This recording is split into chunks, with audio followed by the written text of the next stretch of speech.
Hi, good afternoon, everyone. I'm Rebecca Tatisha. I'm the principal here at U32 Middle and High School, and I'm deeply honored to welcome the middle schoolers from our community, our ambassadors who joined us from our Green Team, Student Council, and Seeking Social Justice today, members of the community and young people from around the region and the state, members of the press, as well as Governor Scott, who's here today to help us honor and kick off Green Up Day. At U32, we talk a lot about the ways in which we can build relevance and meaning into the work that young people do every day so they can be active contributors to their local and global communities. We work to walk that talk so that they can contribute with purpose through their passion and creativity. The arts are deeply embedded in our communities here in Central Vermont, and our natural world often acts as inspiration. Arts also play an essential role in civic engagement, which in our small state cannot be separated from the vital role young people play in the sustainability of communities. While today is about Green Up Day, it's also more deeply about honoring the ways young people are leaders, and when people come together in small ways to take care of the places they love, they form connections that can cross boundaries in service of a common good. At a time in the world when public discourse is often fraught with divisiveness, moments of coming together in purposeful contribution are ever more important. The work of global citizenship at this time does not need to be the work of big change. It's the work of small, local, individual people coming together for common purpose and common good. And that is the work we see in our young people every day. They are leading the charge through their creativity and their passion, and we see this in our students at U32, all of you, and we see this in our towns when young people help neighbors sit on boards, create art, and share their learning beyond the bounds of school. Governor Scott, thank you for being here today to honor the contributions of our young people, not just in this community, but in all the communities of Vermont. Welcome.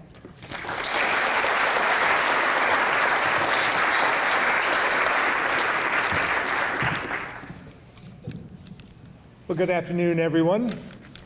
And thanks for having me here today at U32. Maybe first a fun fact. It's been a while since I've been in the building, but I did my student teaching here many decades ago, but it hasn't changed a whole lot, although the students look younger than I remember. This is our regular scheduled press conference. We have one every single week. It's a pledge I made when I was first elected governor, and we've upheld that for the most part over the last 8 or 9 years. But today we decided instead of having it in the State House, we'd come out to see you and have it here. So we want to talk a little bit about Green Up Day, which is this weekend. Believe it or not, Green Up Day has been around longer than probably some of your parents have been alive. Governor Dean Davis kicked off Green Up Day back in 1970. It was really a pretty big deal back then. They even closed the interstate down for a few hours.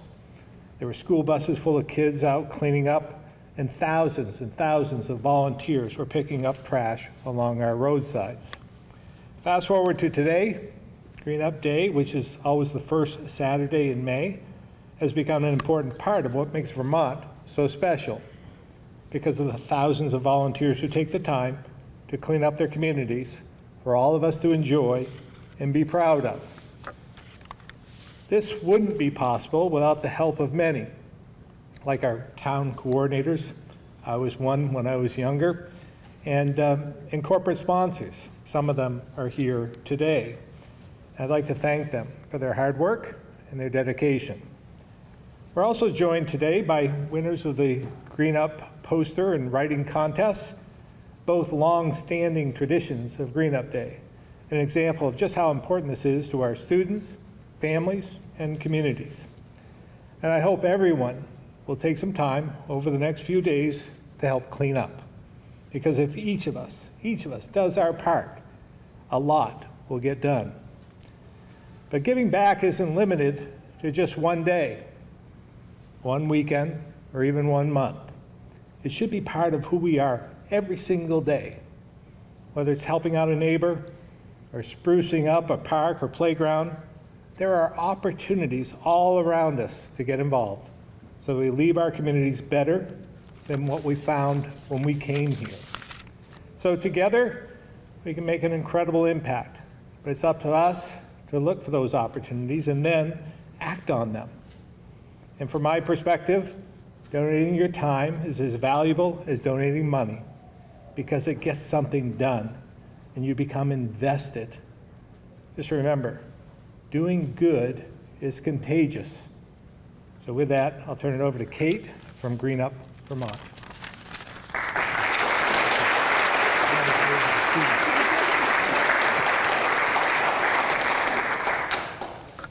Thank you, Governor Scott. Thank you, Amy Molina and Rebecca, for helping us have this event here at U32 and the U32 community students. Green Up Day is a very special 55-year-old Vermont tradition.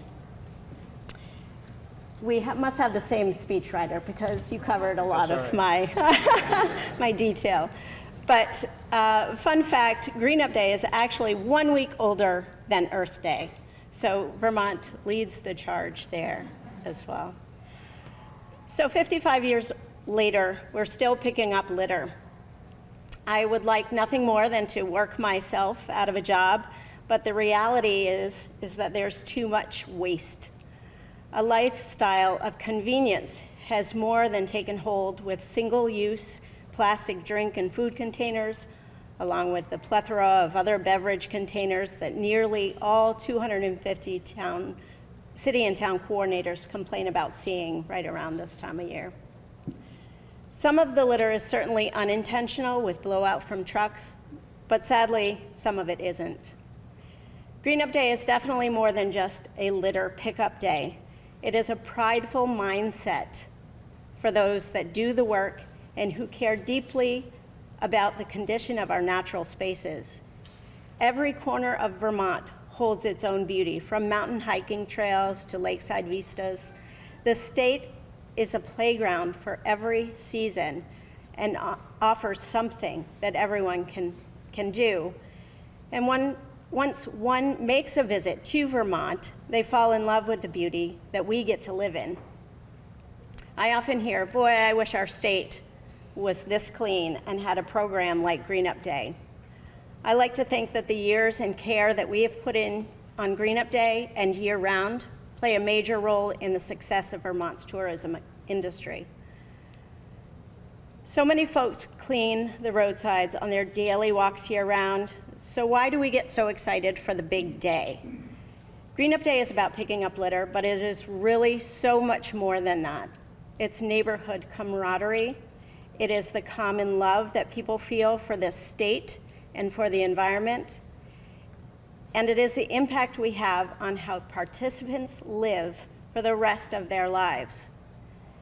Green Up Day creates prideful residents of Vermont. It teaches us to care for something bigger than just ourselves. As Ella so beautifully depicted, animals who don't understand trash and certainly can't do anything about it. And even though it's not our litter, the right thing to do is to pick it up for the good of our planet. So how do we get people to stop throwing their trash on roadsides? We need lots of voices to be sharing how much Green Up Day and our Green Up state of mind matters. We need lots of hands to join in and take part.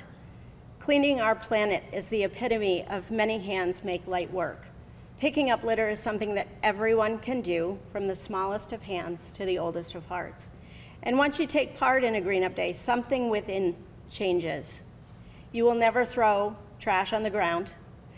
You will stoop over and pick something up rather than step over it. And you will always notice how much trash lines the roads wherever you are driving or walking. You will also care for our natural spaces and look for ways you can modify actions to have less impact on our climate. We might be annoyed with the unsightly trash, but the beauty of our effort is that most Vermonters care for their surroundings, and when we do this work together, we largely care for each other as well. The other 364 days of the year for Green Up Vermont. Green Up Day is really a culmination event and a celebration of the year-long work of building stewardship and awareness for our environment. We present to different groups, table at events, and work tirelessly to teach people about how making choices around waste reduction, reuse, and recycling innovation connect us to our carbon footprint. If enough of us eliminate single-use plastics from our lifestyle, it can have a major impact. If enough kids and people of all ages are brave enough to lead by example, the effort would be magnified and the impact incredibly powerful. I'm proud that Vermont's concerted efforts on Green Up Day will clear nearly the entire state's road system of litter, making it the cleanest and healthiest state in the nation. Together we clean up Vermont, together we will build ongoing stewardship for Vermont, and together we will make a very important and large impact. Green Up Vermont is so thankful to our corporate partners who support our efforts, not just financially, but also with actions. Many are here today. Thank you for making the trip. Thanks to our board of directors. Without them, I couldn't do the work that I get to do. And there are many here today giving time and support because it matters. And then finally, to all 251 city and town coordinators, I'm eternally grateful for the work and the volunteers that they rally to participate on Green Up Day and their commitment year-round. Let's go clean the state.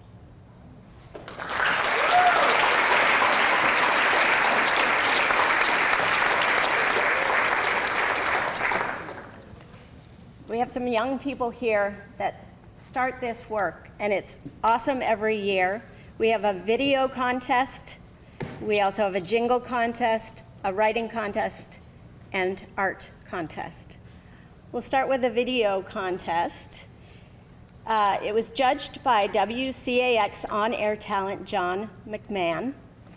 We have students here, Geneva, Sylvia, Finley, Payson, Tegan, and Eliza, 5th and 6th graders from Mr. Bergstein's class at Fayston Elementary School.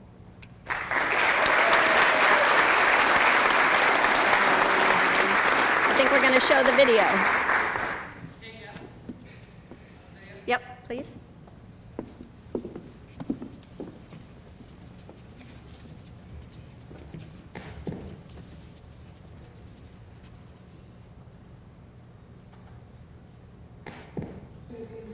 This is what our towns and cities look like today. It's of pollution and people missing their chit chat into their trash can. This is why Green Up Day is so important for our environment, cities, and towns. The streets can get filled with trash because sometimes people throw trash out the window of a car or drop it on the sidewalk. This is called littering. Not only is it bad for the environment, it is also really bad for the animals because they can think it is food. So the next time you have some trash, find a trash can! Let's make Vermont green. And thank you so much to everyone who helped pick up 404 tons of trash last year. Let's do it again!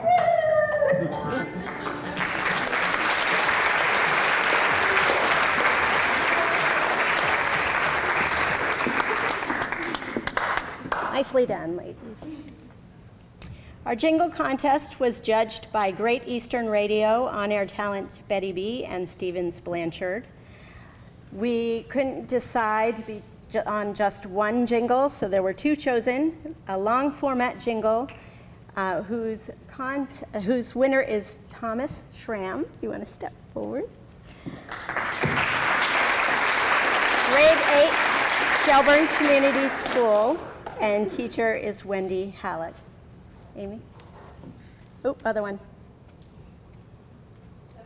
Other one, please. In early spring, there is a day, a beautiful, special day and man. When neighbors gather around to clean, carrying plastic bags colored green, taking care of the land is the Vermont way.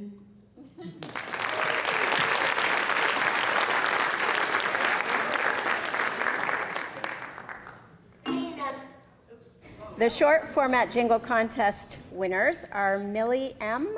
and Zola K. from Barnett School.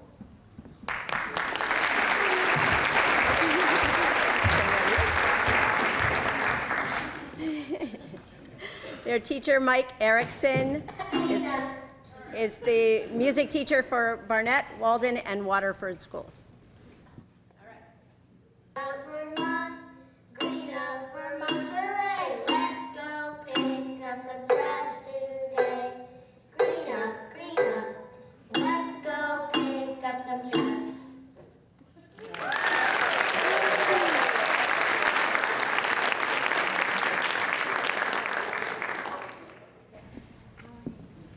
Or you can go back to. Writing contest winners are Ophelia L., grade 8, Shelburne Community School, and her poetry is over here on my left. And Kayla C., grade 7, Shelburne Community School as well.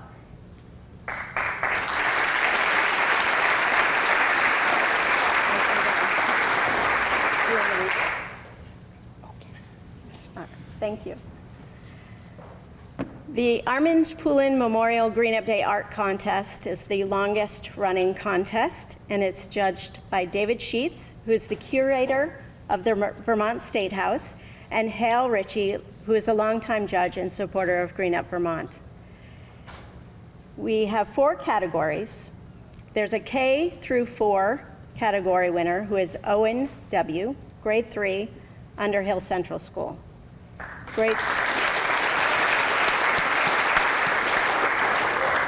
Grades 5 through 8 is Shay B., grade 7, Shelburne Community School.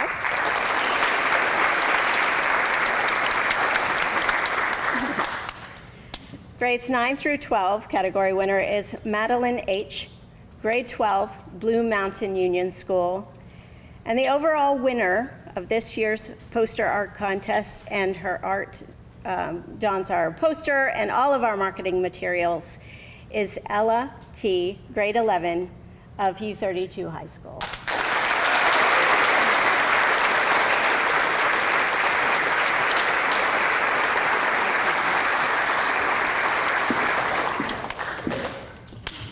Hi, my name is Ella Thomas, and I'm in 11th grade at U32, and I made the art for the Green Up Day poster. So I'd love to share a few of my thoughts around Green Up Day and environmental work in Vermont. My first Green Up Day must have been the spring of 2019. My family moved to Vermont that fall from Missouri, where I had never experienced community engagement with environmental issues aside from a few similarly motivated friends. When I witnessed thousands of Vermonters leaving their homes to walk along gravel roads and highways picking up trash, I was given hope. It is amazing to see people doing this not necessarily enjoyable activity with such enthusiasm and commitment. I know that I always look forward to Green Up Day each year, excited for the motivation to get outside and clean up the roads around my house. As an artist, it's one of my greatest goals to have my art impact and inspire my community, so I hope that by creating this drawing for the posters, I will impact the people who see it in a small way. Maybe at least one person will see the poster and think, that's a cute fox, maybe I should do Green Up Day this year. And I'm honored to have my art on the poster. I don't recall my exact inspiration for the drawing, but I think it just came to me. I knew I wanted to include Vermont wildlife in the act of cleaning up trash. I used watercolor pencils, ink, gel and ink pens, pencils, and chalk pastels. And the piece shows an ecosystem, a community coming together to green up Vermont. Before I go further, I would like to note that I don't entirely agree with the image I created. I do not, in fact, think that Fox Kit should be taking responsibility for our trash or that squirrels should be carrying away our litter. I think that we as humans need to be taking responsibility for the destruction we've caused. I think that is a big part of Green Up Day, responsibility. Even if I as an individual did not throw my trash on the side of the road, we are humans inhabiting Vermont, and by doing so, we're affecting the wilderness. I think the least we can do is get outside once a year and devote a few hours to cleaning up our home. Green Up Day is just one part of taking care of our state and our world. What happens when Vermont starts flooding several times a year or when the winters become more and more sporadic? As a young person, I feel very uncertain about my future, and I've spoken with other youth who feel the same. We want to know that lawmakers are hearing youth's voice and doing their best to create a sustainable world for us to inherit. We need environmentally focused legislation. We need commitment from the people in power and also engagement from the whole community. We need laws that support clean energy and set ambitious goals. This very day, people are trying to repeal and disrupt positive climate policies, but we need to move forward and not back. I believe, though, that we together can keep Vermont the beacon of hope and inspiration to the rest of the country that we know it can be. And I think if we take inspiration from Green Up Day's structure of fun, community engagement, connection, and joy, we can do so much. Thank you.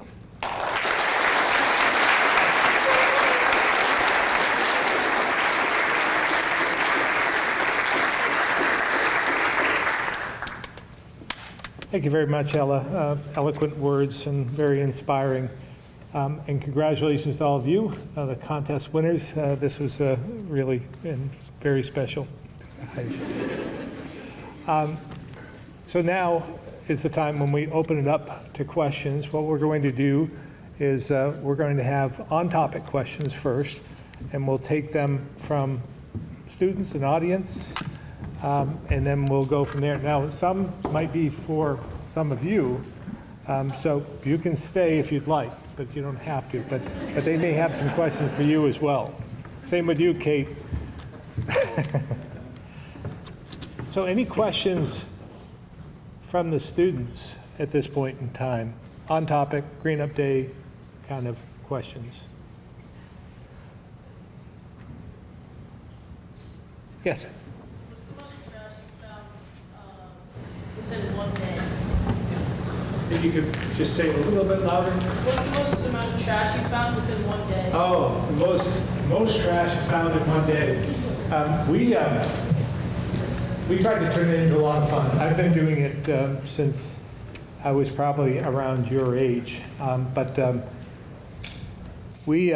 take my whole cabinet out, all our secretaries and commissioners, and we do it on a Friday. And we would do a section. We tried to do from like Montpelier all the way to Waterbury. We'd split up. And then it was a contest, like who could pick up the most.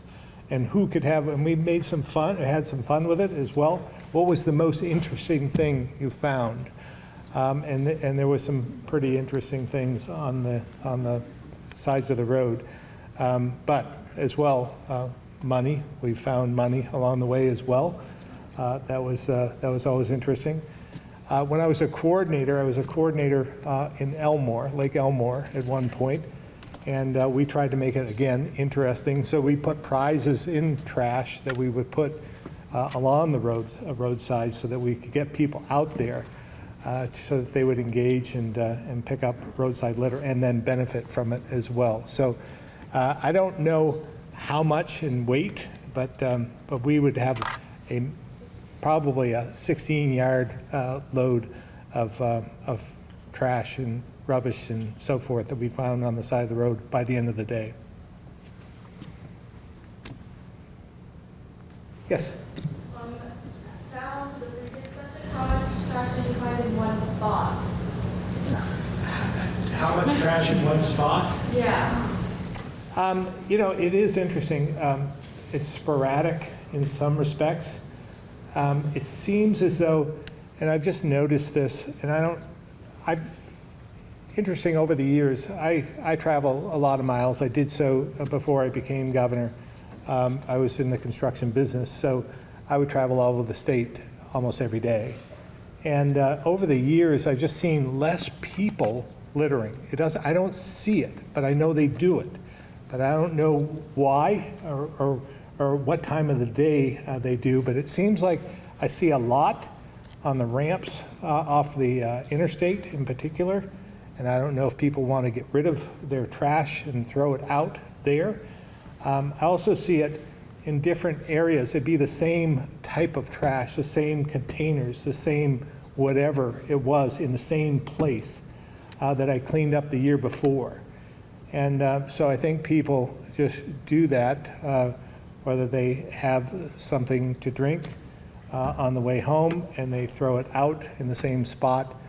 I don't know, but it's sporadic. There's no one common theme that I can find, but again, I've noticed, it always seems like to me, and I'm always offended after cleaning up, greening up, and Vermont looks so special, to see that first trash deposit after the week or that you've spent cleaning up. And it's discouraging in some respects, and I take offense to that, but it doesn't keep me from wanting to do it again the following year or during the year. Because like I said, every day should be Green Up Day. We should be doing something every day to clean up and make Vermont a welcoming place that we perceive it is, and it is. But we have to lead by example. Yes? As mentioned, so this Saturday is a great opportunity for community engagement and action all over the state. So during this time of political uncertainty on the federal level, how do you believe Vermonters can come together with the same commitment as they do on Green Up Day to make other positive changes in our state? And how can you promote this? Yeah, there is a lot of unrest throughout our country. We've become so polarized in this world we live in. It's either you're with me or you're against me. You're on my team or you're on the other team. It's become so tribal, and it's something that we need to break down, and we need to reach each other. We need to communicate. We need to listen as much as we talk. I think that's important. Listen to different perspectives, because we're not always right. I'm not always right, but I'm not always wrong either. And I have my views, and we just need to take the time to treat each other better, right? Just treat others the way we want to be treated, and then lead by example, and people will follow. If you're reasonable, I think the vast majority of people throughout the country are squarely in the middle. That's the way I feel. I mean, they're good, decent people, but it's the extremes that are the most vocal, and they get the most attention. And so it takes all of us to make sure that we're listening to one another, and just acting. Just do something. And I think that again, I think people will follow if you act, and they can see the benefits of what you're doing. Yes. So kind of piggybacking off of what she just said, but in one of President Trump's most recent executive orders issued on April 9th, he aims to block the creation and enforcement of state climate change policies. And as we all know, Vermont is a state that has consistently prioritized Green Up Day events and passing climate legislation. Assuming this isn't revoked, how do you think that it will affect our legislature's ability to limit greenhouse gas emissions and promote climate change events like this? Yeah, again, executive orders are just that, and we have state laws as well. We're a republic, and there isn't a dictator that tells us everything that we can or can't do in Washington, and that's not just about this president, it's about any administration.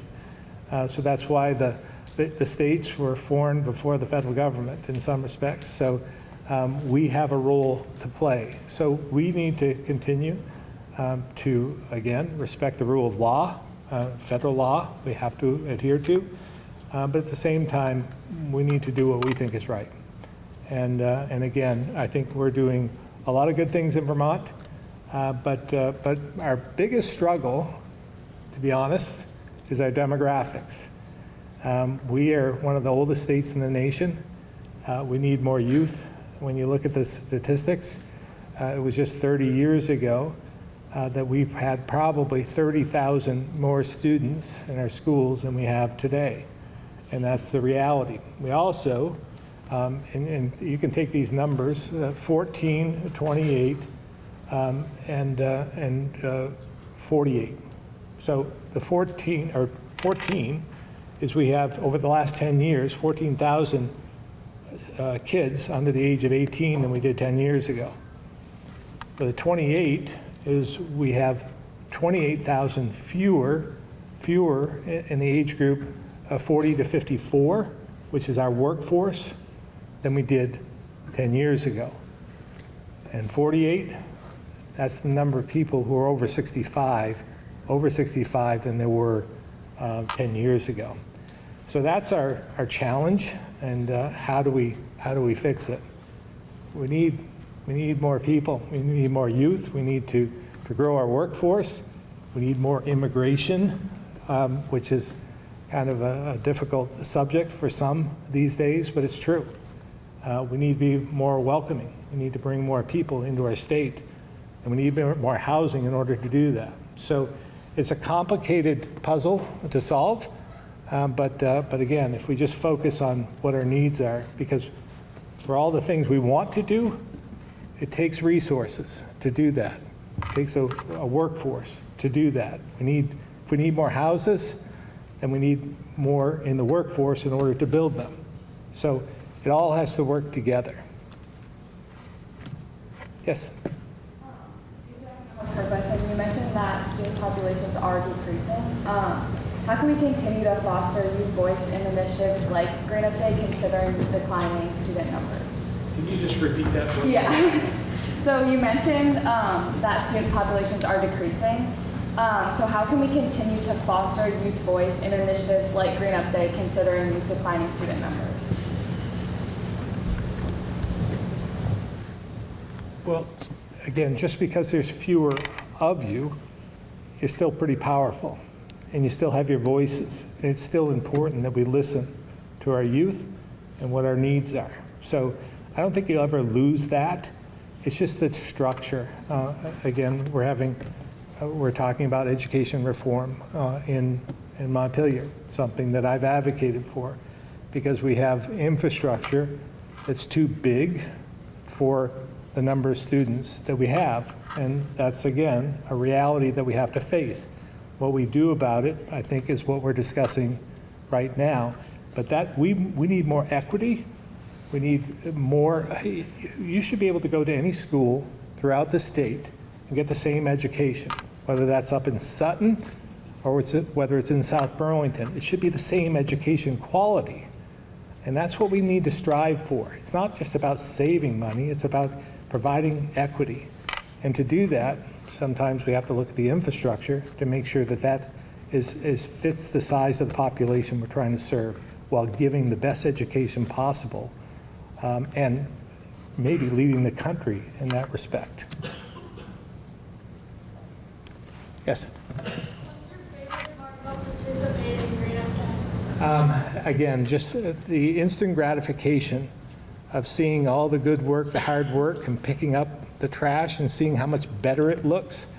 That's the best part about Green Up Day, and seeing so many people involved. I think that that's important as well. So as I said in my remarks, doing good things, good deeds is contagious. Keeping Vermont clean is contagious. Cleaning up your neighborhood and sprucing up a park is contagious. After the floods, we had, particularly in Barrie and Plainfield and Hardwick and Johnson and so forth, we had a lot of damage. Montpelier as well had a lot of damage.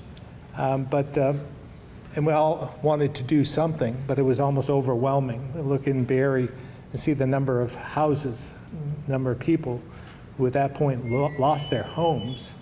due to the floods. So while we're trying to take care of all of that, we wanted to make sure that we were recovering. And so there were a number of parks that I saw, playgrounds and parks, that weren't being cleaned up because they were focusing on everything else. So I took, again, my team, my cabinet, we started cleaning up some of those parks. And after a while, after a whole summer's worth of hauling material around and cleaning up, we got them cleaned back up so that we're starting to mow them in the fall. And so those are the types of things that sometimes we take for granted, but nobody had the time. The city didn't have the time to go and clean up the parks at that point. They were focusing on more pressing needs. But I could do that along with my cabinet. And at the end, all last fall, I was even going down on Sunday nights and mowing the park myself. It was something that I enjoyed doing, and people appreciated it because it looked good after it was done. So again, look for those opportunities. I think that's important. We're going to get the hook. I was told to. Governor Scott, thank you so much for being here. It has been really a pleasure to hear your words and your inspiration. And I hope that for young people who are here today and those who might be a little bit older than young, that you go out this weekend and share stories with each other about how we can build community together, which is really what we are all about here at U32. Thank you all so much. Thank you, Governor Scott.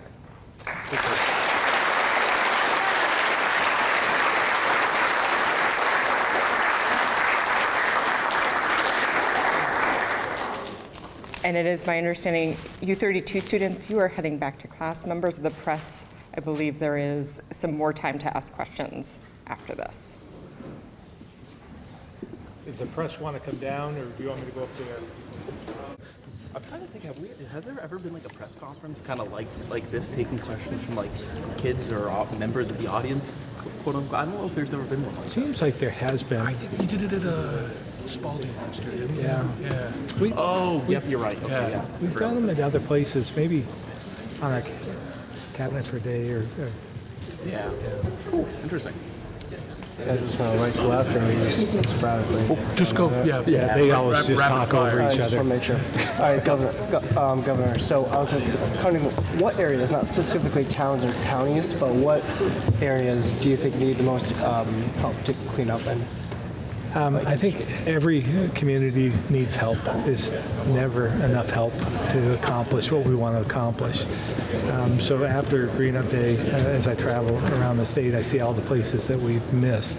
But it isn't one particular area. It's throughout the state. So it's a constant effort.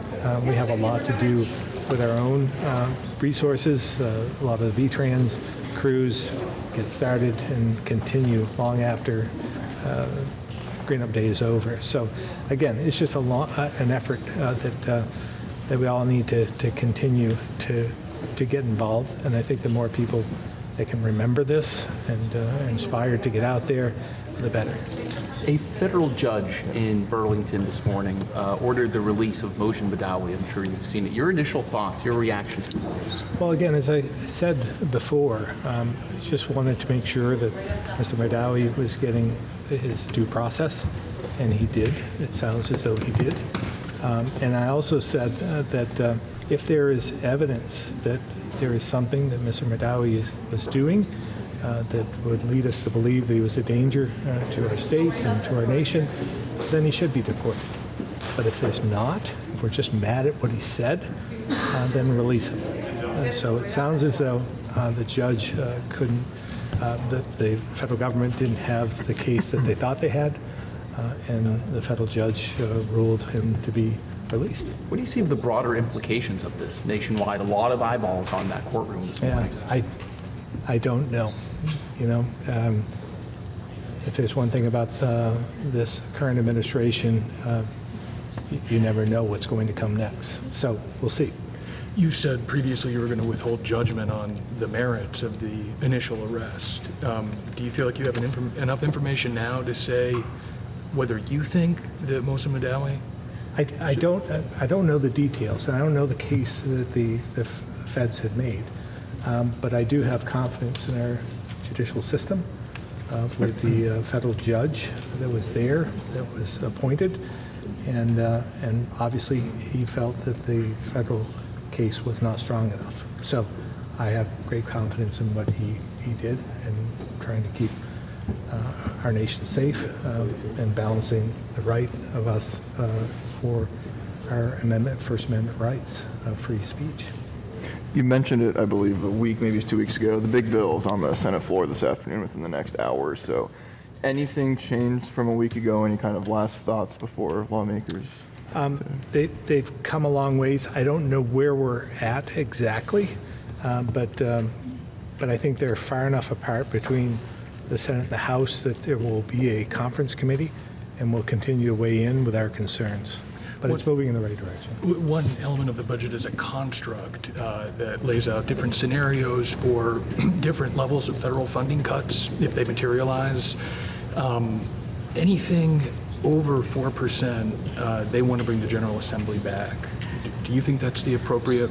Yeah, we talked about that. I talked with leadership about it, and I don't think it's necessary to put it into legislation. I assured them that if we reached the point where I thought we couldn't handle this, and when I say we, with the Joint Fiscal Committee as well as the Emergency Board, that we would call a special session to bring people back. So I think regardless of how they do this, I think we're all in the same frame of mind that if it gets to a point where we can't handle this, all of us as the smaller parties, that we would have to bring the General Assembly back.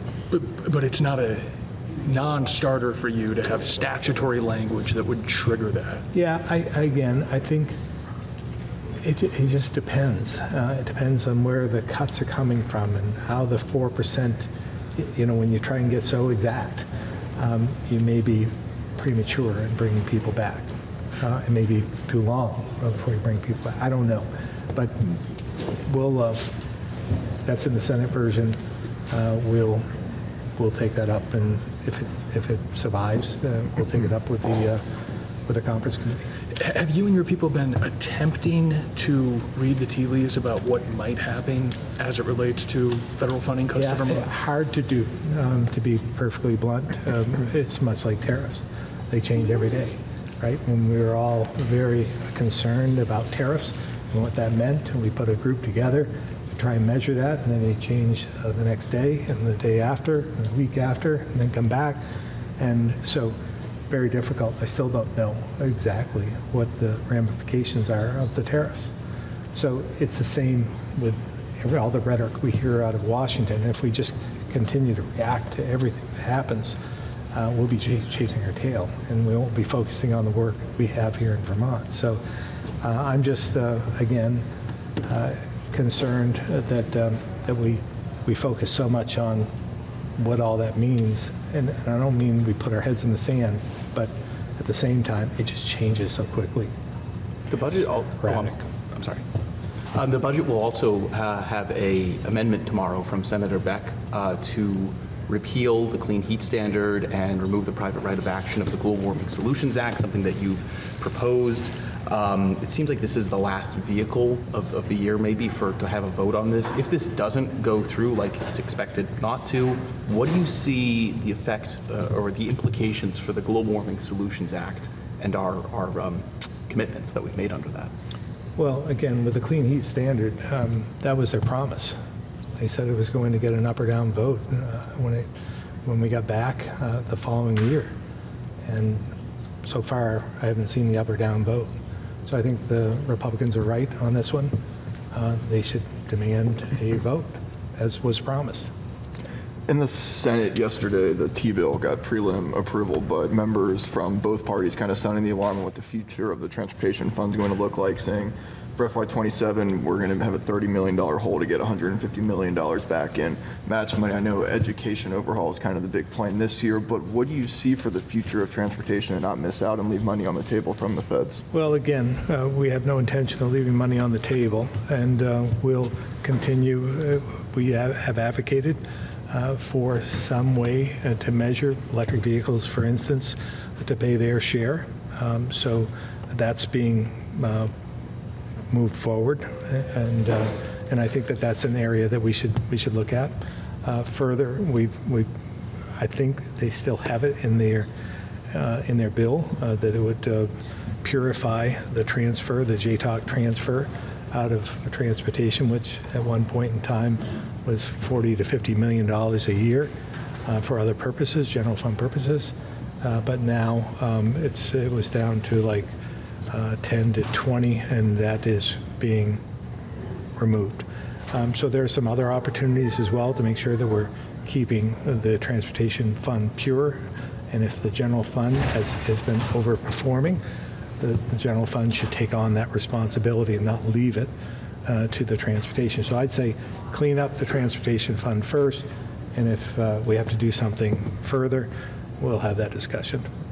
Pivoting back to Green Up Day a little bit, you said that your cabinet get out there and kind of split up into teams on most years. Do you have a plan or anything? I don't know as we're going to be doing it this year.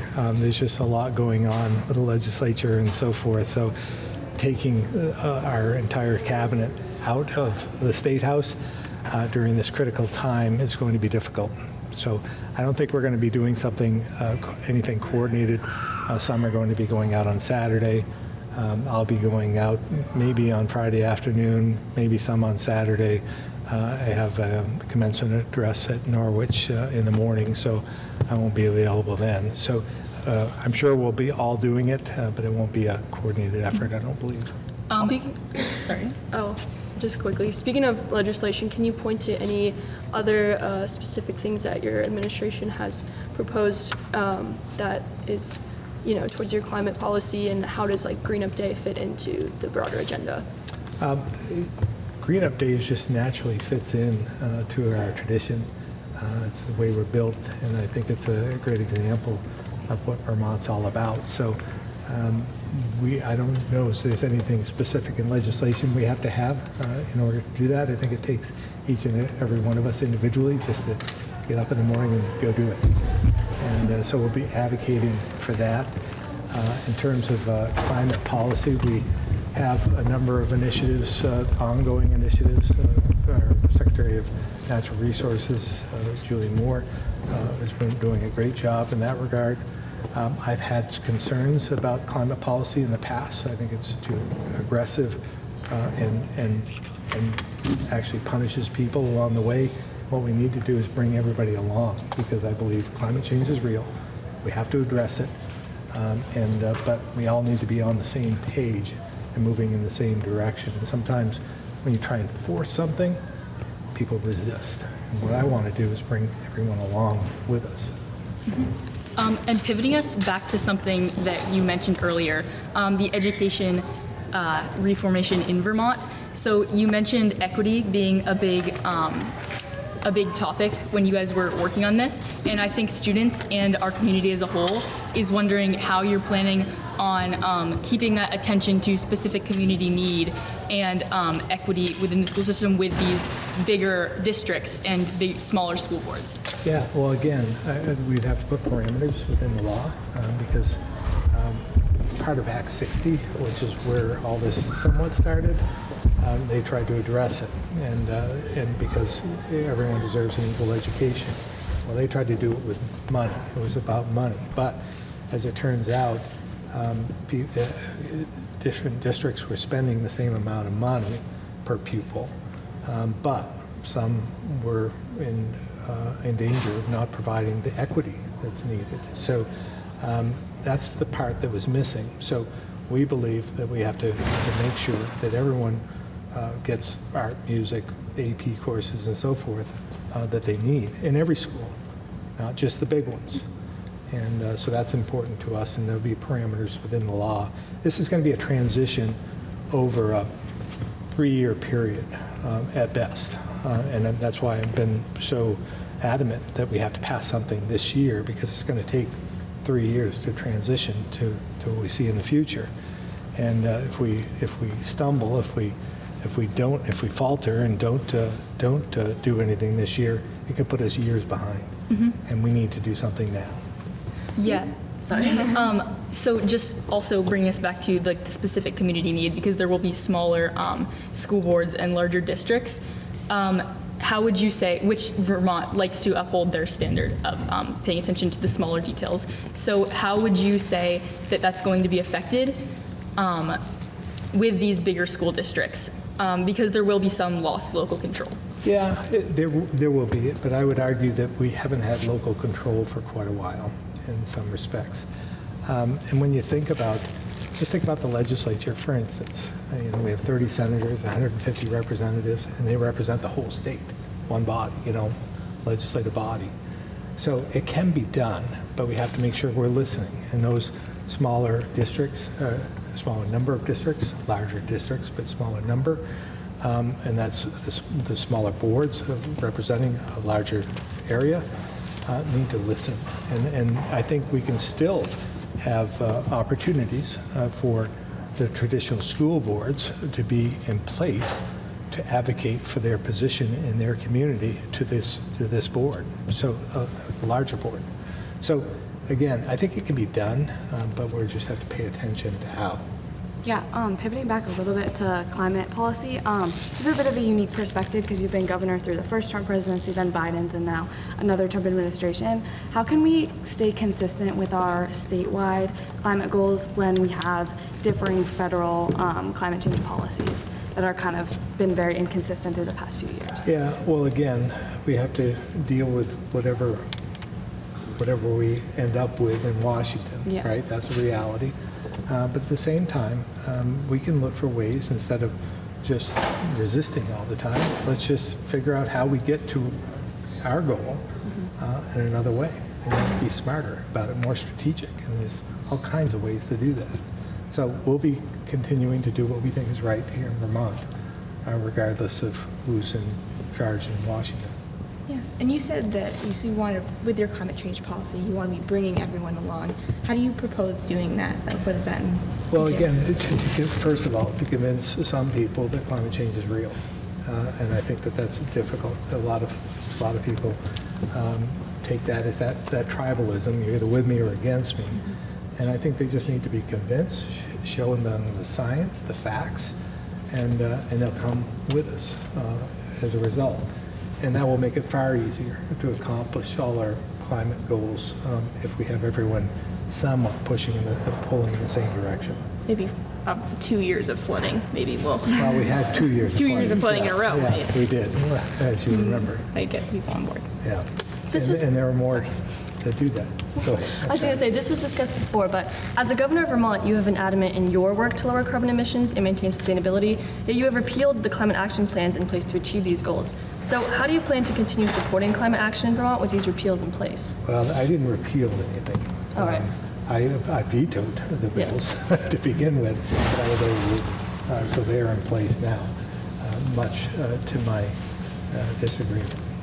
Because, again, it wasn't the goals. I think we all have the same goals. It's just how we get there. Yes. And at what pace. Because, and I know everyone's anxious, but at the same time, if we can't accomplish it with the resources we have, what good is it? And if we allow outside entities, a private right of action, we allow outside entities to sue us, that just takes away the resources we need to solve the problem. So it just seems counterintuitive to me, some of the provisions of the law, and I thought it was unconstitutional, the Global Warming Solutions Act in particular. So again, we disagree, but it's the law, and we're participating, and we're doing whatever we can to move forward. But again, I'm concerned about the pace, because we're not going to get there any quicker, and we're going to get sued as a result. All right, I think we have time for one more question. I have a question, if it's okay. So what can you tell me about the current bill that's being voted on soon about cell phones in school and your opinion on it. Yeah, it's funny, somebody else asked me that, and this is going to be dangerous for me to give you my opinion here in the school, where I'm sure you'd like to keep your phones, but I don't believe the phone should be utilized in school. And, but I don't know where the bill is at this point. Somebody else asked me this morning, I just don't know. It's somewhere in the legislative arena somewhere, but I don't know where. But I'm in favor of doing something there. Yeah, can you give us like a few reasons as to why you're specifically in favor?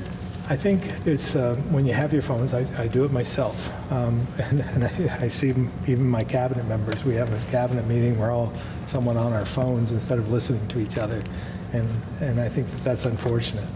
I think and I have to do it myself, put my phone aside and listen, and I think that we'll be far better off as a result. So it's just a lack of focus. You can't do two things at once. You think you are, you can, but you can't.